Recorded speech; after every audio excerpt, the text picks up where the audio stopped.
अंतर्राष्ट्रीय राजनीति के तापमान में एक बार फिर तेजी आई है। अमेरिका ने अपने आर्थिक प्रतिबंधों को अब एक नए रूप में रूस, चीन और अप्रत्यक्ष रूप से भारत के खिलाफ एक इकोनॉमिक बंकर क्लस्टर बम के तौर पर तैयार किया है। इस कदम का मकसद सिर्फ व्यापारिक दबाव नहीं, बल्कि वैश्विक शक्ति संतुलन को चुनौती देना भी माना जा रहा है।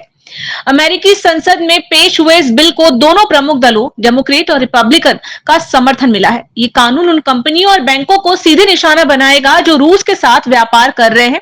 साथ ही चीन और भारत जैसे देशों को भी चेतावनी दी गई है कि अगर वे रूस से व्यापारिक संपर्क नहीं तोड़ते तो वे भी इन प्रतिबंधों के घेरे में आ सकते हैं। चलिए जानते हैं भारत पर इसका क्या असर पड़ेगा। भारत, जो कि रूस से रक्षा उपकरणों और ऊर्जा संसाधनों का बड़ा खरीदार है, इस निर्णय से उसकी रणनीतिक स्वतंत्रता प्रभावित हो सकती है। विशेष रूप से वैश्विक दक्षिण के देशों के साथ भारत के मजबूत होते रिश्तों को भी अमेरिका की ये नीति एक झटका दे सकती है। अब जानते हैं कि चीन पर इसका क्या फर्क पड़ेगा।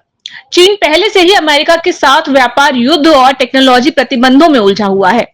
इस नए बंकर बम की धमकी के जवाब में चीन ने अपने स्वतंत्र बाजार और डिजिटल मुद्रा युआन को और मजबूत करने की योजना तेज कर दी है। रूस ने भी इस पर प्रतिक्रिया दी है। रूस ने इस बिल को अमेरिका की आर्थिक तानाशाही करार देते हुए कहा कि ये कदम दुनिया को एक ध्रुवीय बनाने की असफल कोशिश है।